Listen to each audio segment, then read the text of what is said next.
Today we will discuss training and human resource development. 5 function provide किया था जिसका abbreviation MOTTS के form में आता है। जॉब एनालिसिस आप यहाँ पे कैसे इंक्लूड कर सकते हो, तो ट्रेडिशनली इसको यूज किया जाता है रिक्रूटमेंट के लिए। Then we have extension personal training need matrix. Training need matrix आपको क्या बताएगा? ट्रेनिंग नीड मैट्रिक्स इस 2 लेवल पे।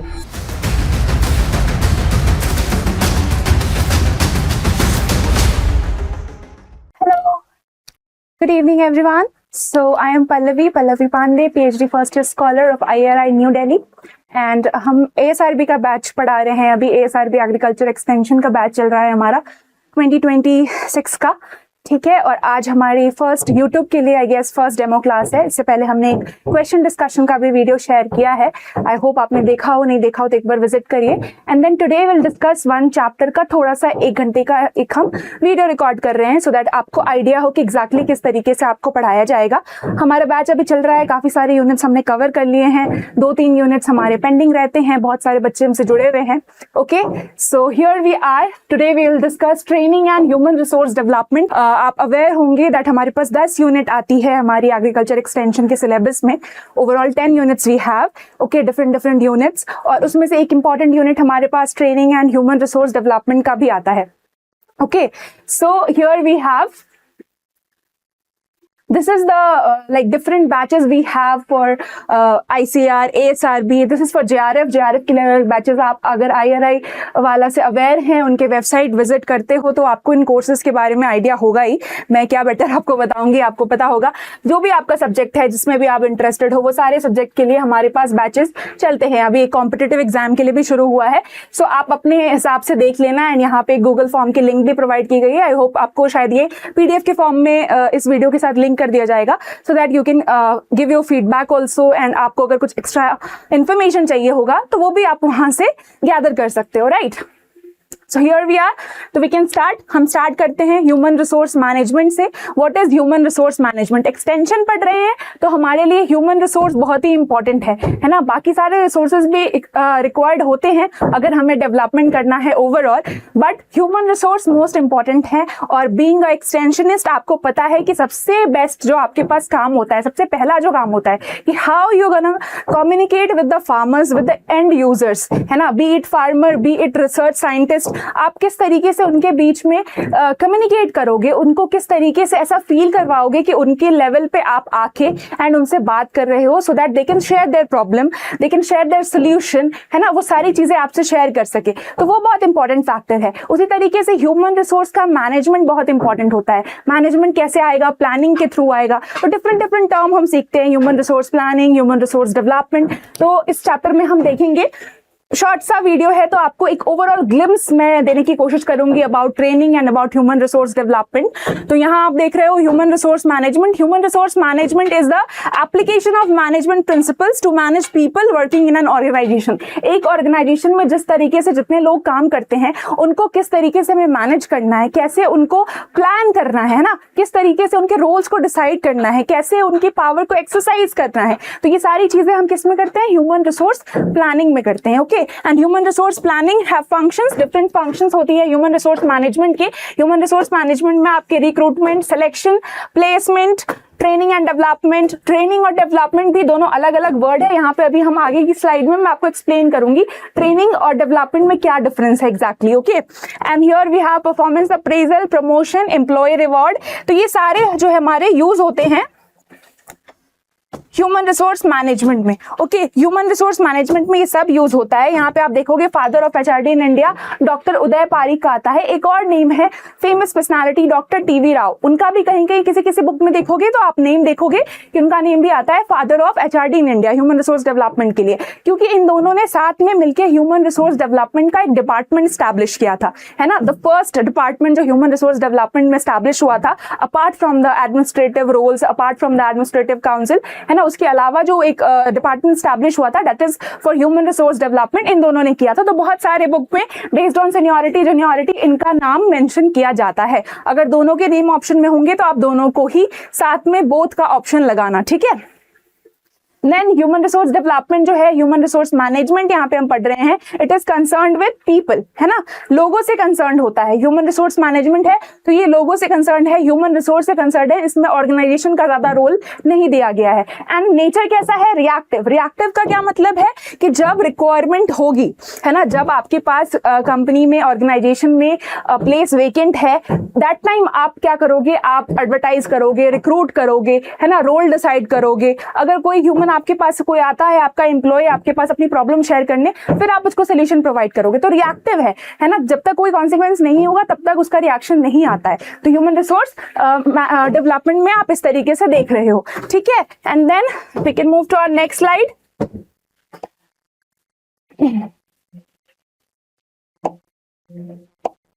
Okay, here we have human resource development definitions, different definitions given by different scientists. यहाँ पे हमारे पास लियोनार्ड नैडलर का definition है, it is a series of organized activity conducted within a specialized time and designed to produce behavioral change. ये basically human resource development को किस तरीके से बता रहे हैं, एक behavioral change की तरह बता रहे हैं, है ना। human resource में कुछ behavioral change होता है, उसकी वजह से आपके पास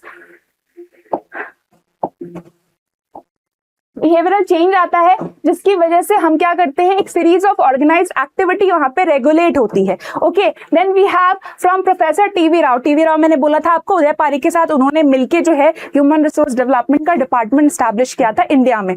ओके, सो उन्होंने क्या कहा, उन्होंने कहा कि एचआरडी एक प्रोसेस है by which employees of an organization are helped in a continuous and planned way to acquire और sharpen capabilities required to perform various functions associated with the present और एक्सपेक्टेड फ्यूचर रोल्स। तो उन्होंने कहा कि various activities, और वो सिर्फ present के गोल्स को फुलफिल नहीं करती है, फ्यूचर में भी जो रिक्वायर होगा, फ्यूचर के भी जो रोल्स रिक्वायर्ड होंगे, उन सबके गोल को फुलफिल करने के लिए फंक्शन करती है, ठीक है। तो HRD is a complete set of process जो सिर्फ प्रेजेंट के आपके ऑब्जेक्टिव को रीच नहीं करती है, फ्यूचर में भी जो आपके गोल स्टैब्लिश होंगे उनको भी अचीव करने में हेल्प करेगा। ओके, एंड देन एचआरडी, फिर एमएम खान ने भी एक डेफिनेशन दिया था that HRD is a process of increasing knowledge, capabilities and positive work attitude, है ना। तो ओवरऑल क्या कर रहा है, बिजनेस एंटरप्राइज में हर एक लेवल पे बिजनेस कैपेबिलिटीज को, नॉलेज को इनहांस करने का काम कर रहा है। Okay, so these are different definitions given by. Then core elements HRD की क्या है, तो एचआरडी जो आप यहाँ पे देख रहे हो isn't just about one time training session. HRD में सिर्फ एक बार ये ट्रेनिंग सेशन होके चीजें खत्म नहीं हो जाती, एक होलिस्टिक फ्रेमवर्क है ना, एक होलिस्टिक फ्रेमवर्क है जिसमें ट्रेनिंग एंड डेवलपमेंट भी इंक्लूडेड है। अब ट्रेनिंग और डेवलपमेंट में क्या आपका डिफरेंस है, आगे आप देखोगे स्लाइड में। ट्रेनिंग जो है शॉर्ट टर्म ऑब्जेक्टिव को फुलफिल करने के लिए होता है, करंट आपकी जो रिक्वायरमेंट है उसको फुलफिल करने के लिए होता है, और डेवलपमेंट आपकी फ्यूचर भी डिफरेंट ऑर्गेनाइजेशन में आपका रोल्स होगा, आगे जाके आपको प्रमोशन चाहिए होगा, आप ऑर्गेनाइजेशन चेंज करोगे, तभी भी आप डेवलपमेंट को जो क्या करोगे, डेवलपमेंट आप उसको, उसके थ्रू ही आप आगे मूव कर सकते हो, ठीक है। तो यहाँ पे जो कोर एलिमेंट्स है एचआरडी में, वहां पे आपके ट्रेनिंग एंड डेवलपमेंट आएंगे, करियर डेवलपमेंट आएगा। करियर डेवलपमेंट सिर्फ आपके ऑर्गेनाइजेशन के डेवलपमेंट के पर्पज से नहीं है, करियर डेवलपमेंट आपका इंडिविजुअल जो एम्प्लॉय है उसके भी ग्रोथ के, उसके भी स्किल सेट का ग्रोथ होना ही करियर डेवलपमेंट में हेल्प करेगा उसको, ठीक है। Let's move to our next slide. Here you can see HRD in extension।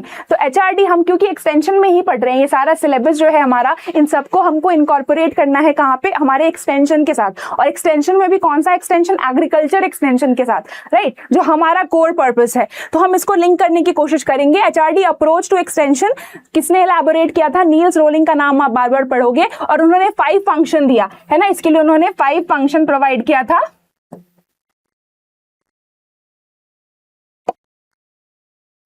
5 function provide किया था जिसका एब्रिविएशन MOTTS के फॉर्म में आता है। M is mobilisation, then organisation, training, technological support, and then we have system management, है ना। कैसे आपको मोबिलाइज करना है, अगर आप इसमें बात कर रहे हो आप HRD में, है ना, ह्यूमन रिसोर्स डेवलपमेंट में, तो पहले आप क्या करोगे, मोबिलाइज करोगे, है ना। देन क्या करोगे, आप ऑर्गेनाइज करोगे, ऑर्गेनाइजेशन का हेल्प लोगे, देन आप उनको ट्रेनिंग प्रोवाइड करोगे, जो भी रिक्वायर्ड स्किल सेट है उस ऑर्गेनाइजेशन के लिए और उस एम्प्लॉय के लिए वो करोगे। एंड फिर उनको क्या करोगे, टेक्नोलॉजिकल सपोर्ट प्रोवाइड करोगे, है ना, टेक्निक्स को इंक्लूड करोगे, टेक्नोलॉजी को इंक्लूड करोगे, देन आप क्या करोगे, सिस्टम मैनेजमेंट करोगे, ओवरऑल सिस्टम को मैनेज करने का काम करोगे, तभी जाके आपको एक सिंक में रिजल्ट मिलेगा। ठीक है, तो this is the 5 function of HRD.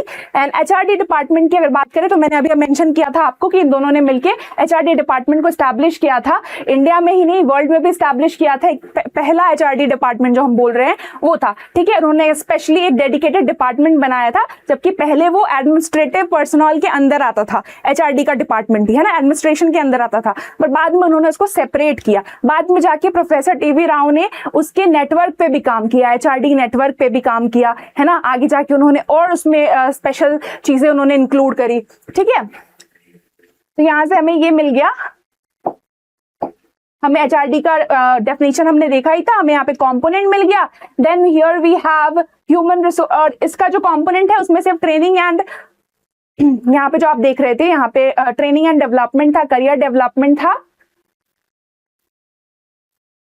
Then performance appraisal था, देन आपका ऑर्गेनाइजेशन डेवलपमेंट था। ये सारे कोर एलिमेंट्स हैं आपके एचआरडी के। ठीक है, आई थिंक स्लाइड एक दो ऐसे मिसमैच हो गई है, इसके बाद जस्ट ये वाली स्लाइड आनी थी, ये वाली करियर डेवलपमेंट और ट्रेनिंग एंड डेवलपमेंट के बाद आपकी परफॉर्मेंस अप्रेजल एंड फीडबैक की, एंड देन ऑर्गेनाइजेशनल डेवलपमेंट की। ठीक है, कोर एलिमेंट्स वहां से आप रिलेट करोगे, जब हमको आपको देंगे तो उसको थोड़ा ऑर्गेनाइज कर देंगे। ठीक है, then we have human resource planning, जो अभी हम स्टार्टिंग से ह्यूमन रिसोर्स प्लानिंग की बात कर रहे हैं। ह्यूमन रिसोर्स मैनेजमेंट हमने देख लिया, ह्यूमन रिसोर्स डेवलपमेंट हमने देख लिया। Now we will see human resource planning. Human resource planning क्या है? Human resource planning is the process by which management determines how the organisation should move from its current man power position to its desired position. तो planning के according हम देखते हैं कि current जो आपके पास एम्प्लॉय हैं उनसे आपको फ्यूचर में जितने नंबर चाहिए सो दैट कि आपका ऑर्गेनाइजेशन स्मूथली रन करे। तो ये सारा चीज कौन करता है? ह्यूमन रिसोर्स प्लानिंग के अंदर आता है। ठीक है, through planning management strives to have the right number and right kind of people, जिनके पास करेक्ट स्किल सेट हो, that is right kind of people ना, एक ऑर्गेनाइजेशन में जिनके पास करेक्ट स्किल सेट हो, उस जॉब के लिए रिक्वायर्ड हो, वो वहां पे प्लेस्ड हो। ओके, जो हम डिमांड करते हैं ना हमारे कॉलेजेस में, करेक्ट काइंड ऑफ प्रोफेसर्स होने चाहिए जिन्होंने सच में उस पर काम किया है। तो वो प्रोफेसर अगर हमें मिले, एक्सपर्ट्स हमें मिले, तो हम बेटर परफॉर्म कर पाएंगे, क्योंकि उनको हमारे प्रॉब्लम का सोल्यूशन उनके पास होगा। राइट, तो हर फील्ड में हम डिमांड करते हैं, और ये हमको कैसे मिलेगा? ह्यूमन रिसोर्स प्लानिंग के थ्रू मिलेगा। ठीक है, राइट टाइम पे अगर आप चीजें करोगे सो दैट आपका ऑर्गेनाइजेशन का और इंडिविजुअल का दोनों का ही बेनिफिट हो। और ये डेफिनेशन है गिवन बाय ईडब्ल्यू वेटर। ठीक है, अब कोर कंपोनेंट अगर हम ह्यूमन रिसोर्स प्लानिंग की देखें, वहां हमने ह्यूमन रिसोर्स डेवलपमेंट की देखी थी, career development, training and development, performance appraisal था आपका, और ऑर्गेनाइजेशनल डेवलपमेंट था। ये कोर कंपोनेंट आपके एचआरडी के थे। ह्यूमन रिसोर्स प्लानिंग के कोर कंपोनेंट्स अगर आप देखोगे तो आता है आपका ह्यूमन रिसोर्स फोरकास्टिंग। फोरकास्टिंग में क्या होता है? जो आपकी मीनिंग है वहीं से आप इसको रिलेट कर पाओगे। फ्यूचर डिमांड को प्रिडिक्ट करना। किसके फ्यूचर डिमांड को? एम्प्लॉयज के बारे में, है ना, ग्रोथ के बारे में, ट्रेंड्स के बारे में, जो भी ऑर्गेनाइजेशन का हम चेक कर रहे हैं उसके हिसाब से हमारे कितने एम्प्लॉयज की रिक्वायरमेंट होगी, किस तरीके के एम्प्लॉयज की रिक्वायरमेंट हमारे पास होगी, है ना, वो सब मैनेज कर सकते हैं हम तब जब हमारे पास प्रॉपर फोरकास्टिंग होगी। देन ओनली वी नो कि हमको कब रिक्रूट करना है, किस तरीके के एम्प्लॉयज को रिक्रूट करना है ना, ताकि हमारा ऑर्गेनाइजेशन जो है मैक्सिमम बेनिफिट को यूटिलाइज कर सके। ठीक है, तो ये आपका पहला कोर कंपोनेंट में ह्यूमन रिसोर्स फोरकास्टिंग आ जाएगा। Next we have current inventory. Current inventory analysis मतलब सप्लाई का एनालिसिस, ताकि आप एग्जिस्टिंग वर्कफोर्स क्वालिफिकेशन जो है, उनके एक्सपीरियंस को, जो जितने आपके पास पहले से एम्प्लॉय हैं ऑर्गेनाइजेशन में, उन सबके आपके स्किल सेट को, उनकी जो कैपेबिलिटी है, उनको आप एनालाइज करो, सो दैट आपको पता हो कि आपको क्या चेंज करना है ना। अब नया जो आप लॉट लेके आओगे वो किस तरीके का लेके आओगे। देन आपके पास कंपोनेंट है गैप एनालिसिस का, है ना, रिक्वायरमेंट्स को कैसे आइडेंटिफाई करोगे, फ्यूचर डिमांड को कंपेयर करके, करंट इंटरनल सप्लाई को आइडेंटिफाई करके। Then we have HR action plans को फॉर्मुलेट करना, है ना, एचआर एक्शन प्लान को फॉर्मुलेट करोगे, रिक्रूटमेंट कैसे होगा, सिलेक्शन कैसे होगा, इसका पूरा एक हमें परफॉर्मा तैयार करना पड़ेगा, उसके बेसिस पे ही आप उनको रिक्रूट कर पाओगे, right. Then we have allocation, restructuring, ठीक है, लेबर सरप्लसेस को मैनेज करना प्रॉपर, जो पहले से हैं उनको अगर उनमें से अगर आपको कुछ रिमूवल करना है तभी जाके आप न्यू लोगों के लिए प्लेस बना पाओगे, है ना। तो वो चीजें भी हमको यहाँ पे ह्यूमन रिसोर्स प्लानिंग के अंदर आती है। And then last is monitoring and control, आप प्रॉपर तरीके से उनको मॉनिटर करोगे कि कैसे उनका वर्क हो रहा है, किस तरीके से वो किस डायरेक्शन में मूव कर रहे हैं, सब किसके बारे में बात कर रहे हैं, ह्यूमन रिसोर्स के बारे में बात कर रहे हैं। Then only you can move ahead, है ना। आप आगे जाके आप उस तरीके से करेक्ट इंफॉर्मेशन, करेक्ट पीपल को आप वहां पे जो है रिक्रूट कर पाओगे, ठीक है। तो ह्यूमन रिसोर्स प्लानिंग के अंदर ये सारे कंपोनेंट्स पे काम किया जाता है सो दैट कि हम अपने गोल को अचीव कर सके, ओके।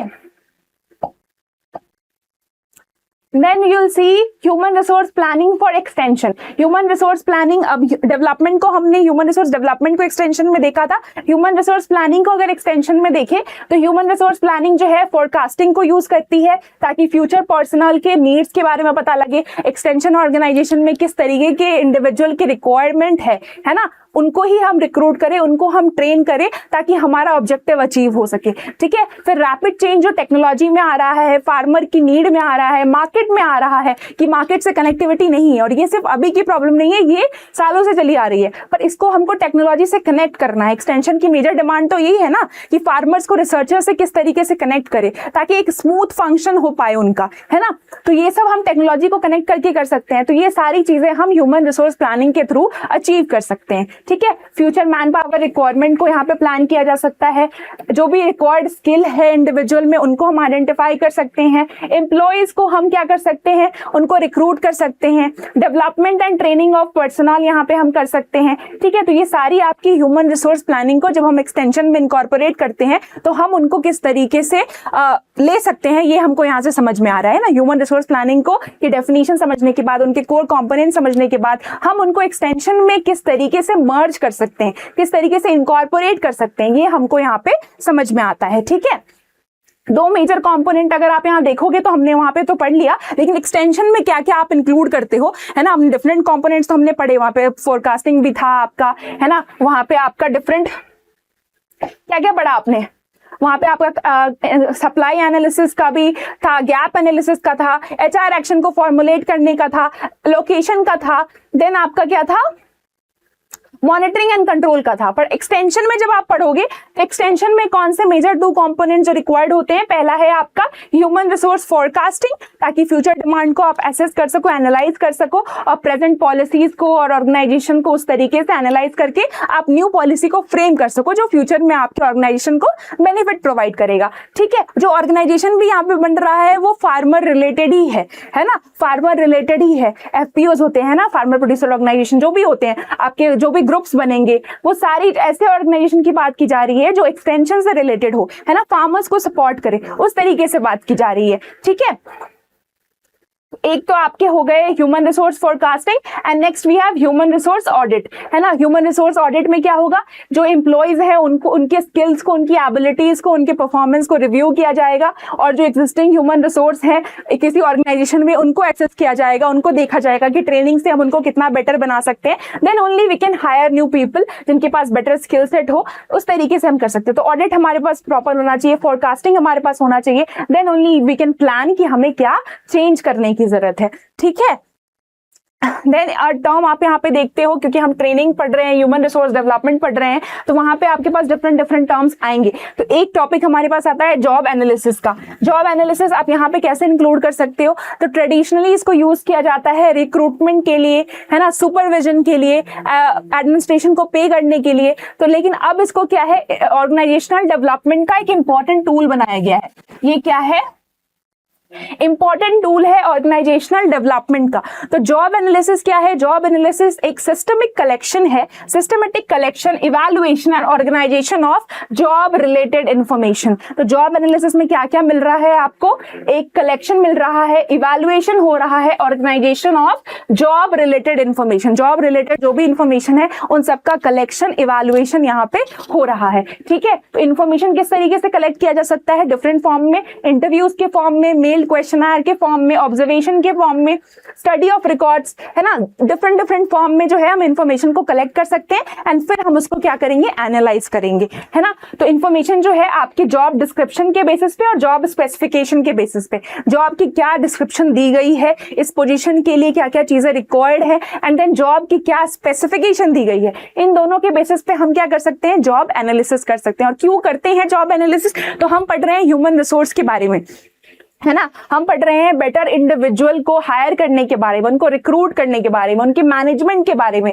तो जिस पोजीशन के बारे में हम पढ़ रहे हैं, जो उनके रोल डिसाइड करेगा, जो उनका जॉब डिसाइड करेगा, उसको एनालाइज करना भी जरूरी है, so that we can hire correct kind of people. ठीक है, तो ट्रेनिंग और एचआरडी जो है आप इसलिए पढ़ते हो, एक्सटेंशन में कैसे इनकॉर्पोरेट करते हो, डिफरेंट स्लाइड से हम उसको इनकॉर्पोरेट करने की भी कोशिश कर रहे हैं, ताकि आपको पता हो कि एक्सटेंशन में भी right kind of individual is required, है ना, कोई भी ऐसे ही नहीं आ सकता, right kind of individual is required, ताकि उनको समझ आए कि उनकी ड्यूटी क्या है, एक्सटेंशन में किस तरीके से वो कनेक्शन करने का काम करेंगे।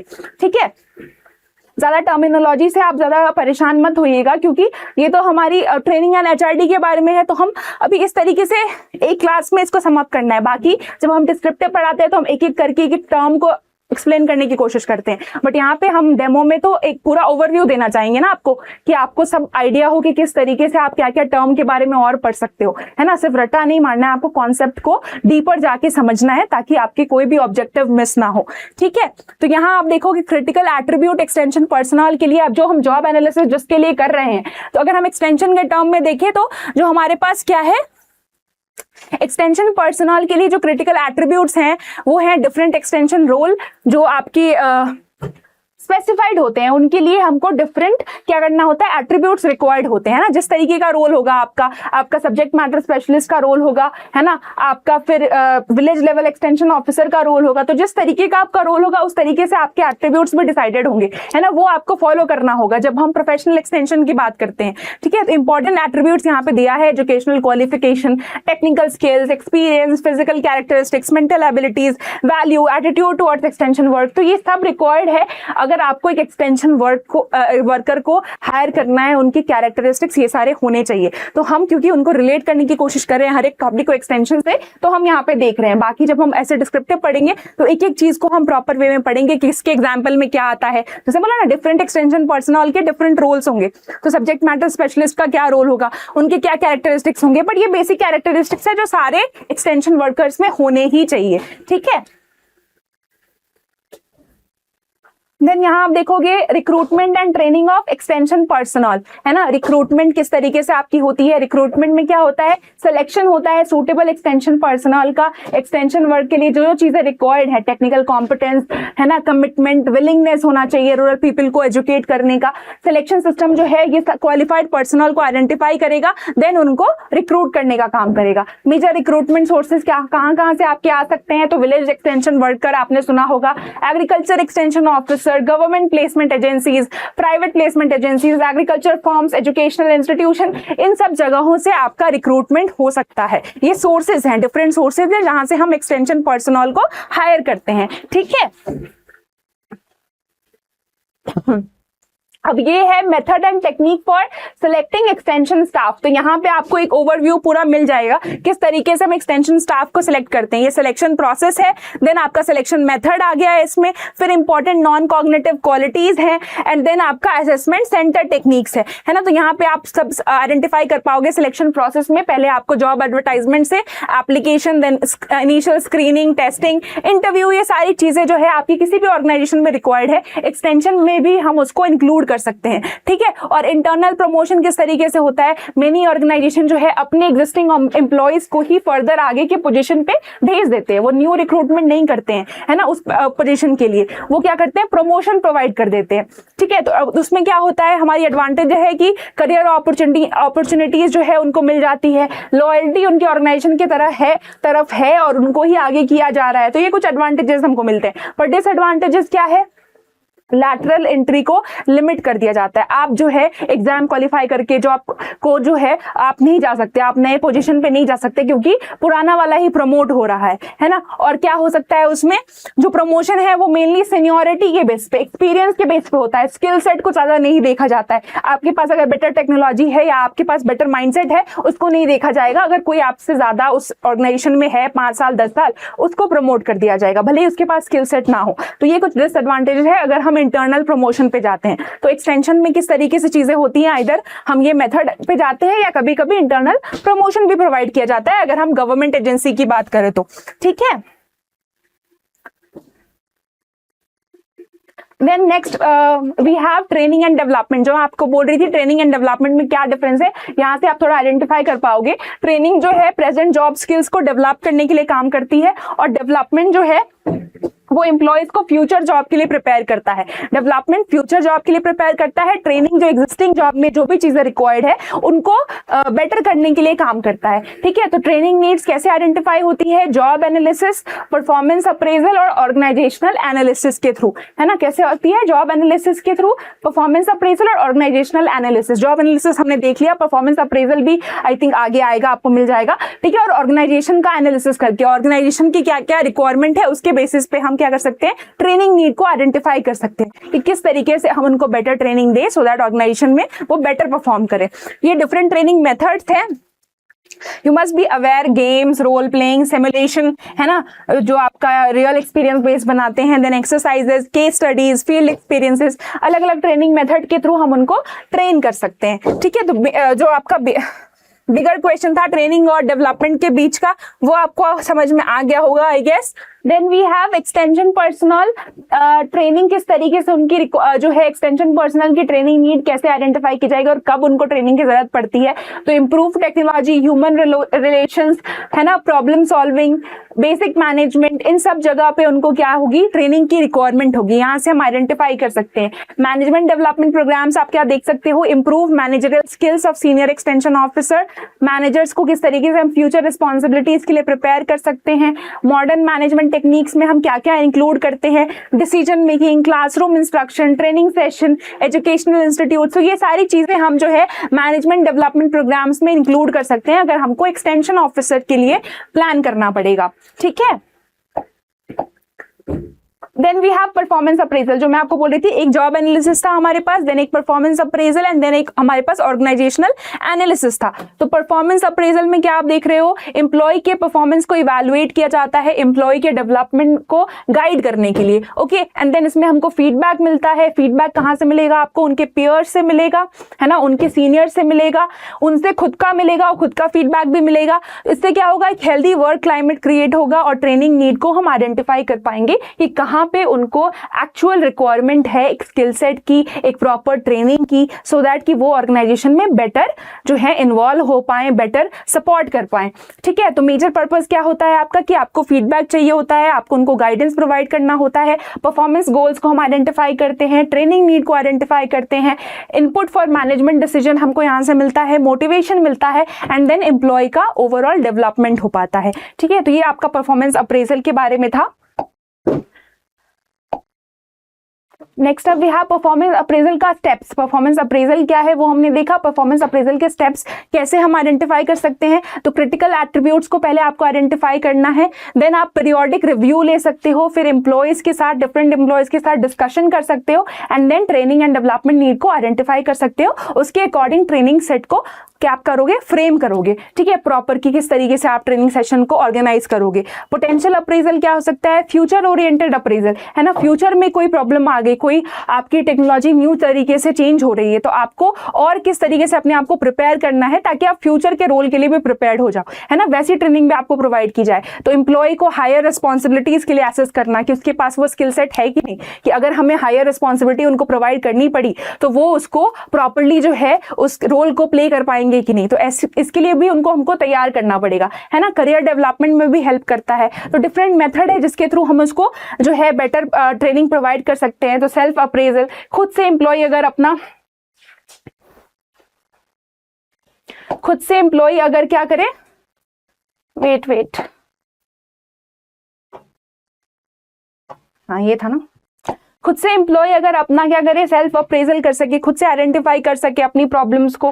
देन मैनेजमेंट बाय ऑब्जेक्टिव एक हम पढ़ते हैं पीटर ड्रकर का, है ना, मैनेजमेंट बाय ऑब्जेक्टिव पढ़ते हैं। देन साइकोलॉजिकल टेस्ट के थ्रू, सिमुलेटेड वर्क एक्सरसाइजेस के थ्रू, ये डिफरेंट मेथड्स है जिसके थ्रू हम आइडेंटिफाई कर सकते हैं अपने ड्रॉबैक्स को, अपनी लिमिटेशंस को, है ना। एंड देन उसके बेसिस पे क्या कर सकते हैं, हम ट्रेनिंग सेशन को डिजाइन कर सकते हैं, उसको अटेंड कर सकते हैं, एंड जो हमारी रिक्वायरमेंट है, आइदर हमारी करंट सिचुएशन के लिए बेटर करने के लिए है या फिर हमारे फ्यूचर रिस्पॉन्सिबिलिटीज को बेटर करने के लिए है, हम उनको अचीव कर सकते हैं। ठीक है, तो this is all about your performance appraisal. Next up we have capacity development. Capacity development आप देख रहे हो ऊपर लिखा हुआ है, बट यहाँ पे हमने डिफरेंस भी प्रोवाइड किया है कैपेसिटी डेवलपमेंट और कैपेसिटी बिल्डिंग का। बहुत बार ऐसा होता है कि हम इनको जो है पैरेलली यूज कर देते हैं, कैपेसिटी डेवलपमेंट की जगह पे कैपेसिटी बिल्डिंग भी यूज कर देते हैं, बट कैपेसिटी डेवलपमेंट जो है एक ब्रॉडर टर्म है ना, कंपैरेटिवली। कैपेसिटी बिल्डिंग जो है आपका जो है नैरोअर टर्म है, और किस तरीके से इसको यूज करते हैं, ये सपोर्ट करता है सिर्फ इनिशियल स्टेजेस ऑफ बिल्डिंग और क्रिएटिंग कैपेसिटीज। इनिशियल स्टेज में इसकी रिक्वायरमेंट होती है, लेकिन जब हम फर्दर हम कंटिन्यूअस प्रोसेस की बात करें, है ना, हम क्रिएटिंग, बिल्डिंग, यूजिंग, मैनेजिंग और कैपेसिटी को रिटेन करने की बात करें कंटिन्यूअसली, तो हम बात करते हैं कैपेसिटी डेवलपमेंट की। ठीक है, ये मोर कॉम्प्रिहेंसिव है, और जो आपका कैपेसिटी बिल्डिंग है लेस कॉम्प्रिहेंसिव है। लॉन्ग टर्म कैपेबिलिटी पे फोकस करता है हमारा कैपेसिटी डेवलपमेंट, जबकि कैपेसिटी बिल्डिंग जो है आपके इनिशियल कैपेसिटी क्रिएशन के लिए रिक्वायर्ड है ना। इनिशियल आपको अगर कुछ नया सिखाना है, कुछ नई कैपेसिटी बिल्ड करनी है किसी इंडिविजुअल में, तब आप उसको यूज करते हो, लेकिन फर्दर जब आप कंटिन्यूअसली उस प्रोसेस में चले जाओगे, उस लूप में उसको डालने की कोशिश करोगे, तो वो आपका कैपेसिटी डेवलपमेंट कहलाएगा। ठीक है, जैसे आप यहाँ पे देख रहे हो, एग्जाम्पल थोड़ा सा यहाँ पे कट गया है यहाँ पे, लेकिन आप देख रहे हो ट्रेनिंग प्रोवाइड करना, मेंटरशिप प्रोवाइड करना, ये सब कैपेसिटी बिल्डिंग के अंदर आएगा। लेकिन आप अगर बात करते हो एम्पावरमेंट की, है ना, सस्टेनेबल ग्रोथ की, तो हम बात करेंगे कैपेसिटी डेवलपमेंट की। डेफिनेशन भी गिवन है यहाँ पे, process through which individual, organisation and society obtain, strengthen and maintain capabilities to achieve development objectives. तो एक प्रोसेस है जिसके थ्रू क्या करते हैं, इंडिविजुअल, ऑर्गेनाइजेशन और सोसाइटी जो है अपनी कैपेबिलिटीज को मेंटेन करती है, स्ट्रेंथन करती है, सो दैट कि जो उनका ऑर्गेनाइजेशन है, उनके बेटरमेंट के लिए, उनके डेवलपमेंट के लिए जो ऑब्जेक्टिव्स बनाए गए हैं उनको अचीव किया जा सके। ठीक है, इसमें आपका क्रिएशन, यूज, मैनेजमेंट, रिटेंशन, ये सारी चीजें इंक्लूड होती हैं, और एक ब्रॉडर टर्म है, एक कॉम्प्रिहेंसिव टर्म है। ठीक है, तो ये कैपेसिटी डेवलपमेंट और कैपेसिटी बिल्डिंग का डिफरेंस था। समझ में आ गया, आई होप आपको। देन यहाँ पे हमारी ट्रेनिंग के बारे में बात की जा रही है। ट्रेनिंग की मोडालिटी, ट्रेनिंग का प्रोसेस, थोड़ा स्टेप्स हम यहाँ पे देख लेंगे आज, क्योंकि हमारे टॉपिक का नाम था training and human resource development. तो ह्यूमन रिसोर्स डेवलपमेंट के बारे में मैंने आपको planning, human resource management, human resource development, उनका इनकॉर्पोरेशन विद एक्सटेंशन आपको बताने की कोशिश की। उसमें टर्म आता है कैपेसिटी बिल्डिंग, कैपेसिटी डेवलपमेंट, वो आपको बताने की कोशिश की, है ना। एनालिसिस में मैंने आपको जॉब एनालिसिस, परफॉर्मेंस अप्रेजल के बारे में थोड़ा मैंने हर पॉइंट को जो है टच कर लिया है ना, ताकि एक थोड़ा कॉम्प्रिहेंसिव कुछ आपको आइडिया मिले कि ये टॉपिक भी है, ये टॉपिक भी है, ये सब भी पढ़ना है। बाकी बहुत सारी टर्मिनोलॉजी है इस पर्टिकुलर चैप्टर में भी, बहुत सारी चीजें आपको मिलेंगी, ट्रेनिंग मॉडल्स मिलेंगे, है ना। तो जितना हम थोड़ा बहुत कर पा रहे हैं आज 1 घंटे की क्लास में, वो हम एक बार करके देखते हैं, एंड देन आपको अगर फ्यूचर डिस्क्रिप्टिव चाहिए होगा तो आप कोर्स देख सकते हो। ठीक है, तो ये आपका ट्रेनिंग है। Training is the process through which a person improves efficiency, capability and effectiveness by improving knowledge, understanding and skills. तो किसने दिया था, लिंटन एंड पारिक ने ट्रेनिंग डेवलपमेंट के बारे में बताया था। उन्होंने नॉलेज, एटीट्यूड, स्किल्स और आइडियाज से ट्रेनिंग को जो है डिफाइन करने की कोशिश की थी। ठीक है, ट्रेनिंग को उन्होंने एक ओवर्ट प्रोसेस कहा था, लर्नर ओरिएंटेड प्रोसेस कहा था, नीड ओरिएंटेड प्रोसेस कहा था, और इमीडिएट एप्लीकेशन लर्निंग का जो है वो ट्रेनिंग में होता है ना। इमीडिएट आपका जो एप्लीकेशन है लर्निंग का, वो ट्रेनिंग में होता है। और उन्होंने ट्रेनिंग के बारे में इस तरीके से ट्रेनिंग को जो है डिफाइन किया था कि किस तरीके से अलग अलग प्रोसेस के थ्रू हम उसको आइडेंटिफाई कर सकते हैं, है ना। आगे जाके हम स्टेप्स भी देखेंगे। ट्रेनिंग डेवलपमेंट जो मैंने आपको समझाया था, डिफरेंस बताया था मैंने आपको, शॉर्ट टर्म के लिए होगा, फ्यूचर के लिए होगा, उसका डिफरेंस भी इस स्लाइड में यहाँ पे गिवन है, यहाँ से आप आइडेंटिफाई कर लोगे। कॉन्टिन्यूअस प्रोसेस है, शॉर्ट टर्म प्रोसेस है, एडिशनल स्किल्स को डेवलप करने के लिए किया जाता है, टोटल पर्सनालिटी को डेवलप करने के लिए डेवलपमेंट आता है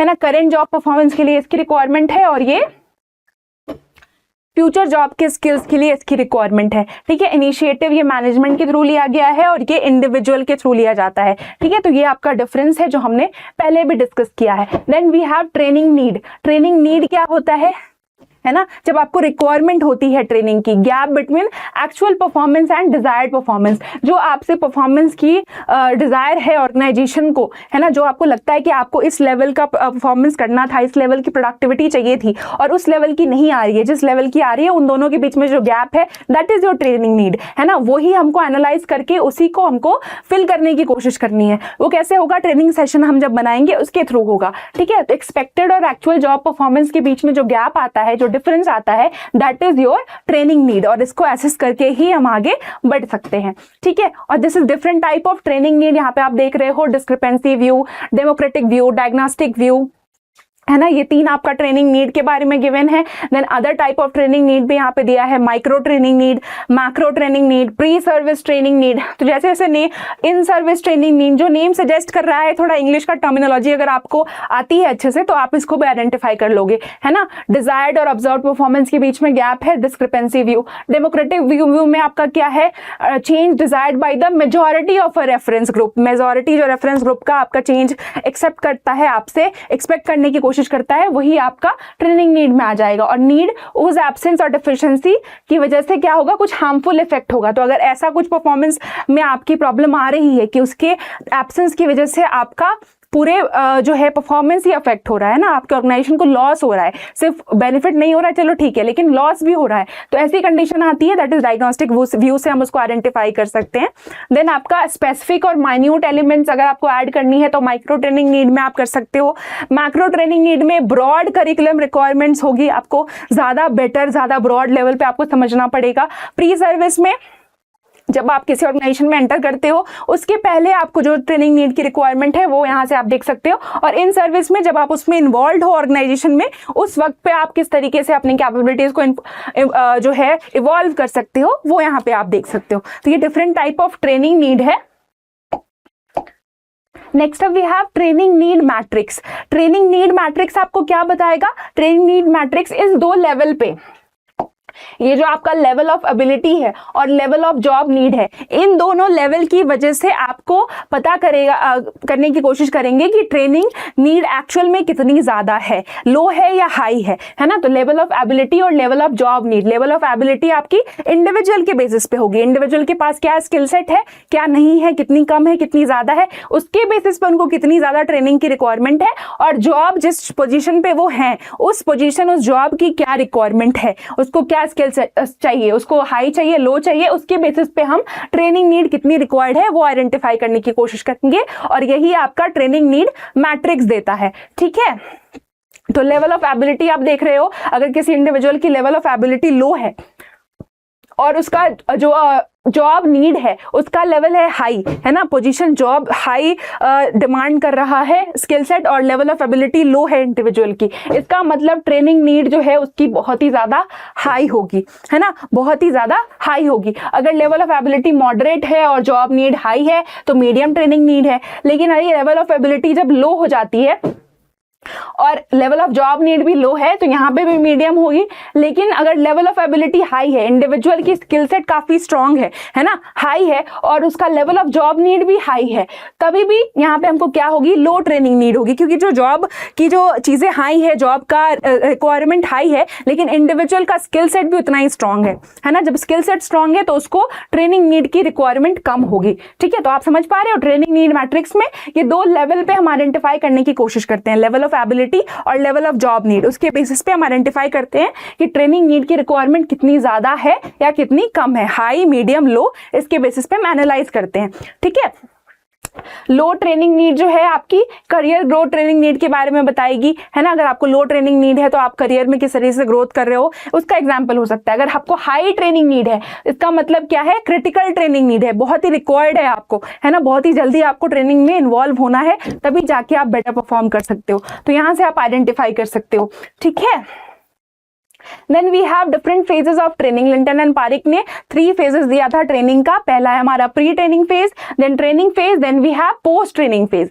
तो प्री ट्रेनिंग फेज में क्या होता है? प्री ट्रेनिंग फेज में आपका इनिशियल एक्सपेक्टेशंस होता है ना, जो भी ट्रेनिंग को एक्सपेक्टेशन है ना, ट्रेनर से या उस पर्टिकुलर ट्रेनिंग से मोटिवेशन प्रोवाइड किया जाता है, पार्टिसिपेंट्स को सिलेक्ट किया जाता है कि किनको हमको ट्रेनिंग प्रोवाइड करनी है, ऑर्गेनाइजेशन का क्या एक्सपेक्टेशन है इस पर्टिकुलर ट्रेनिंग से, है ना, इस इवेंट से। देन पार्टिसिपेंट को मोटिवेट किया जाता जाता है, सपोर्ट दिया जाता है ना। ऑर्गेनाइजेशन क्लाइमेट, आप ऑर्गेनाइजेशन क्लाइमेट, कल्चर, इन सब के बारे में नए नए टर्म्स हैं, ये आगे मैनेजमेंट में भी आप पढ़ोगे, हम पढ़ाएंगे, है ना। तो ये सारी चीजें इसमें इंक्लूड होती है। फिर आता है आपका ट्रेनिंग फेज, जो एक्चुअल फेज है, जहां पे आप लर्निंग अपॉर्चुनिटीज से उनको एक्सपोजर प्रोवाइड करते हो। यहाँ तो आप प्रिपेयर कर रहे हो प्री ट्रेनिंग फेज में, देन ट्रेनिंग फेज में आप एक्चुअली उनको लर्निंग अपॉर्चुनिटीज के लिए एक्सपोजर प्रोवाइड कर रहे हो, है ना।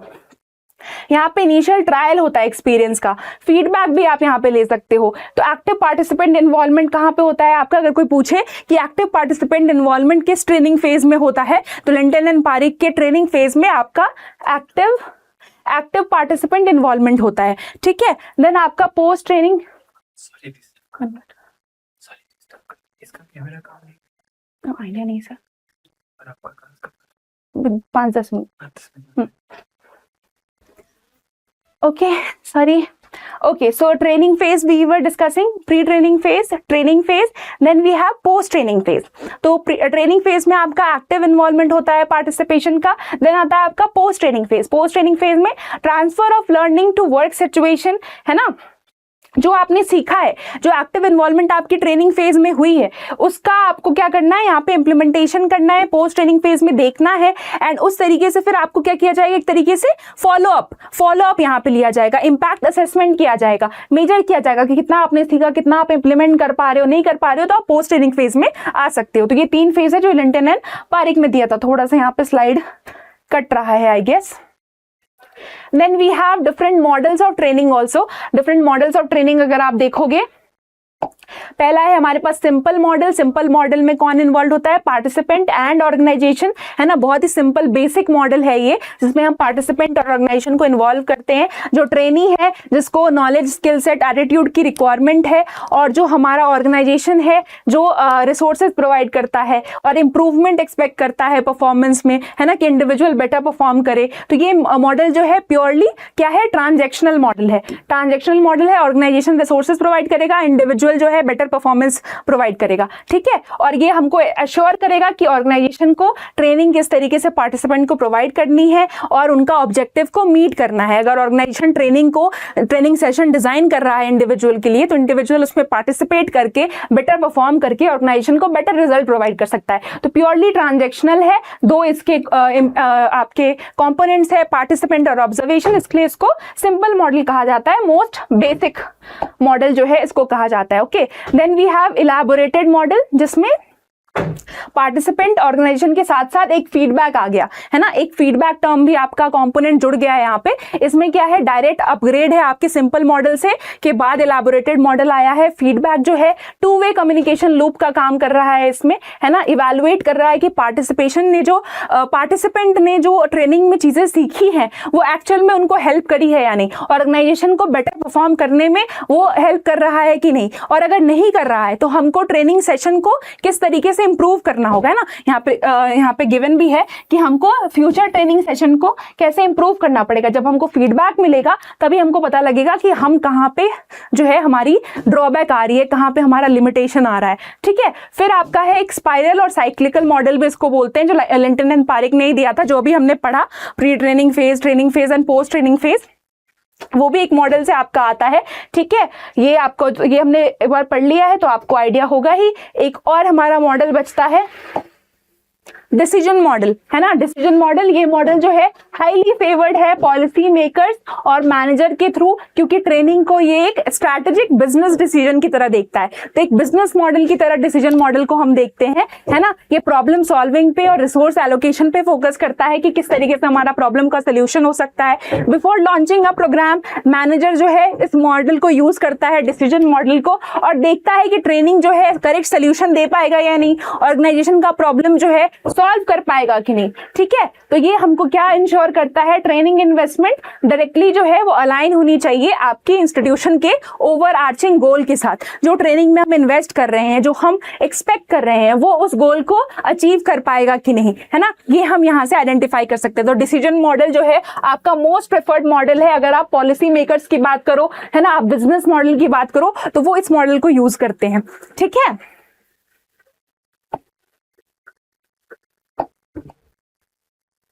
और यहाँ पे आप देखोगे ट्रेनिंग के स्टेप्स में आपका पहला आता है ट्रेनिंग नीड असेसमेंट को आइडेंटिफाई करना, है ना। आपका ट्रेनिंग की कहाँ पे रिक्वायरमेंट है, लेवल ऑफ एनालिसिस आप कहाँ कहाँ कर सकते हो, इंडिविजुअल लेवल पे कर सकते हो, ऑर्गेनाइजेशनल लेवल पे कर सकते हो, या ऑपरेशनल लेवल पे, टास्क लेवल पे कर सकते हो, ठीक है। उसके हिसाब से आपको क्या करना है, ट्रेनिंग के ऑब्जेक्टिव्स फॉर्मुलेट करने हैं। एक बार आपको नीड एसेस हो गया, आपने गैप आइडेंटिफाई कर लिया, तो आप क्या करोगे, ऑब्जेक्टिव्स को फॉर्मुलेट करोगे उसके अकॉर्डिंग, है ना, जो आपकी रिक्वायरमेंट है उसके अकॉर्डिंग। और ऑब्जेक्टिव्स हमेशा स्मार्ट क्राइटेरिया में जो है वो फ्रेम की जाती है। स्मार्ट का फुल फॉर्म आपको पता होगा, है ना, स्पेसिफिक, मेजरेबल, अचीवेबल, रिलेवेंट और टाइम बाउंड, है ना, आपको पता होगा। तो ऑब्जेक्टिव हम उस तरीके से फ्रेम करते हैं, ठीक है। तो पहला स्टेप है आपका ट्रेनिंग नीड असेसमेंट करना, ट्रेनिंग नीड असेस को फाइंड आउट करना। ये हम दो फॉर्म में कर सकते हैं।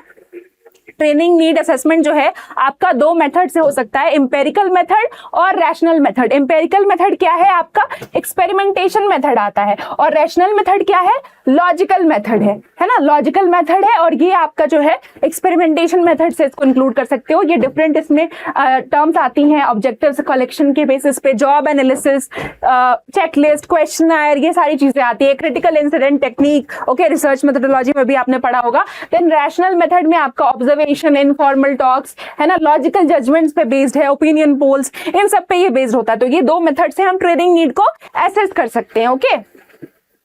Next up we have, next step जो है हमारे पास, पहले हमने ट्रेनिंग नीड को एसेस कर लिया, ट्रेनिंग ऑब्जेक्टिव को फॉर्मुलेट कर लिया, फिर हम ट्रेनिंग प्रोग्राम को डेवलप करेंगे, है ना। ऑब्जेक्टिव के बेसिस पे हम प्रोग्राम को डेवलप करेंगे, ब्लूप्रिंट तैयार करेंगे ट्रेनिंग का, है ना, कोर्स कंटेंट तैयार करेंगे। फिर हम क्या करेंगे, प्रोग्राम को डेवलप तो कर लिया, उसको इंप्लीमेंट करेंगे, है ना, एक्चुअल प्रोग्राम डिलीवरी करेंगे, प्री ट्रेनिंग टेस्ट प्रोवाइड करेंगे, पार्टिसिपेंट को इंट्रोड्यूस करेंगे। ये सारा हम इंप्लीमेंटेशन स्टेज में करेंगे।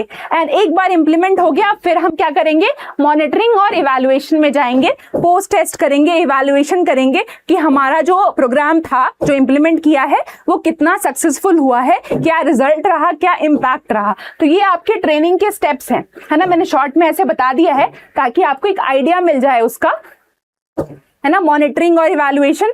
और उसके अलावा आप यहाँ पे देख सकते हो किर्कपैट्रिक का 4 लेवल ऑफ इवैल्यूएशन का जिक्र आया, तो मैंने एक मॉडल भी यहाँ पे डाल दिया है, किर्कपैट्रिक का 4 लेवल ऑफ इवैल्यूएशन। जो 4 लेवल क्या क्या है आपके, रिएक्शन, लर्निंग, बिहेवियर और रिजल्ट, है ना। रिएक्शन से शुरू होता है कि ट्रेनी जो है उनको ट्रेनिंग पसंद आया कि नहीं। लर्निंग क्या होगा कि उन्होंने एग्जैक्टली क्या सीखा, वहां पे जो नॉलेज वो गेन करना चाहते थे उस ट्रेनिंग से, वो उन्होंने सीखा या नहीं। फिर आता है आपका बिहेवियर कि उससे उन्होंने क्या चेंज किया, क्या इंप्लीमेंट किया आगे जाके अपने वर्क फील्ड में। और फिर रिजल्ट कि पॉजिटिवली जो है ऑर्गेनाइजेशन को उसका बेनिफिट किस तरीके से हुआ।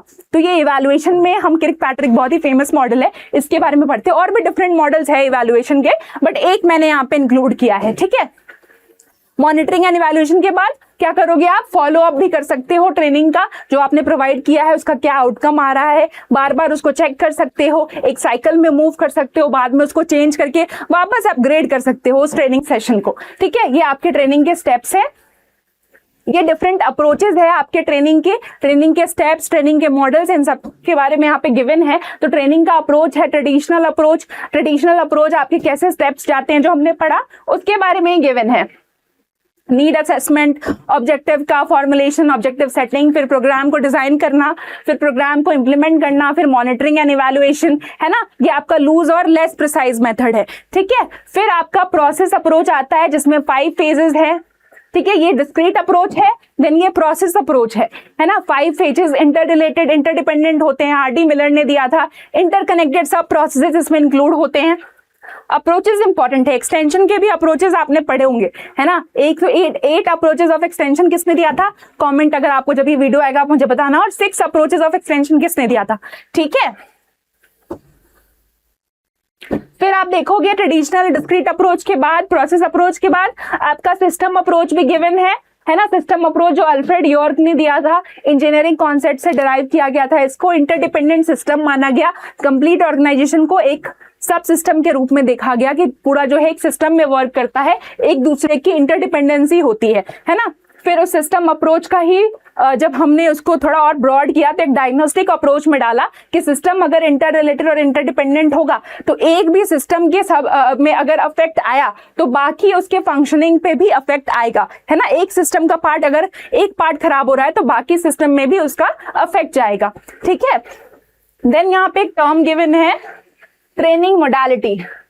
ट्रेनिंग मोडालिटी और ट्रेनिंग मेथड में क्या डिफरेंस है? ट्रेनिंग मोडालिटी जो है आपका ब्रॉडर टर्म है, जैसे कैपेसिटी डेवलपमेंट था, एक ब्रॉडर टर्म है, एक फ्रेमवर्क के बारे में बात करता है, कंप्लीट एनवायरनमेंट के बारे में बात करता है। और ट्रेनिंग मेथड क्या है आपका? वो बस एक मेथड के बारे में बताता है, एक टेक्निक के बारे में बता देता है जिसके थ्रू आप ट्रेनिंग को जो है परफॉर्म कर सकते हो। तो मोडालिटीज के बारे में भी उन्होंने प्रोवाइड किया था लिंटन एंड पारिक ने, और ये एक ब्रॉडर टर्म है, ठीक है।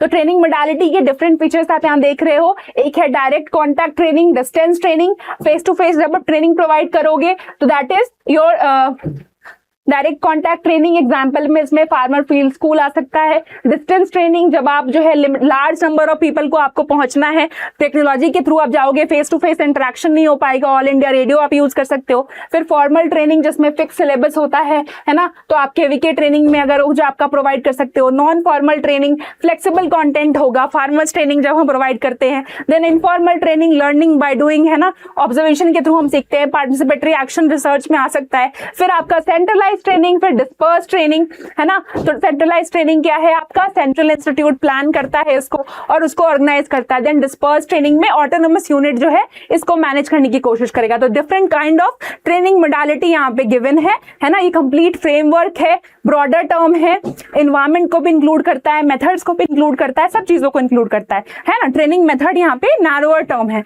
तो ये आपका ट्रेनिंग मोडालिटी के बारे में था। और ये लास्ट स्लाइड है, I guess this is micro steps in training. अगर ट्रेनिंग में हमको माइक्रो स्टेप्स लेनी हो तो माइक्रो स्टेप्स 4 फेजेस में आपका जो है डिवाइडेड है। पहला है ट्रेनी को प्रिपेयर करना, है ना, उनको बताना कि आप जो ट्रेनिंग लेने वाले हो उससे आपको क्या मिलेगा, मोटिवेशन प्रोवाइड करना। देन आपको ऑपरेशन को प्रेजेंट करना है ना, उनको दिखाना है कि किस तरीके से आप उनको ट्रेनिंग प्रोवाइड कर रहे हो। फिर आप क्या करोगे? ट्राई आउट परफॉर्मेंस एप्लीकेशन करोगे, फाइनल ट्रेनिंग को टास्क परफॉर्म कराओगे, एंड फिर आप क्या करोगे? फॉलो अप लोगे।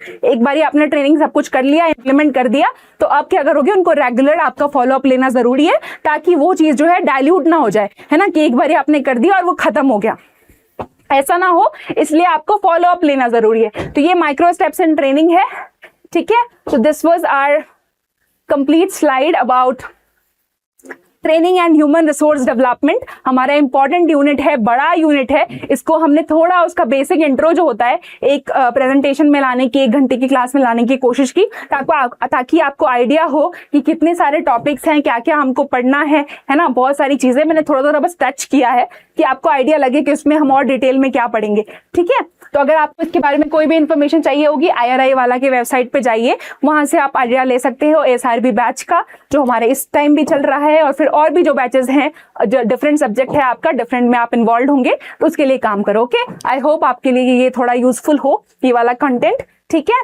चलिए, thank you, all the best.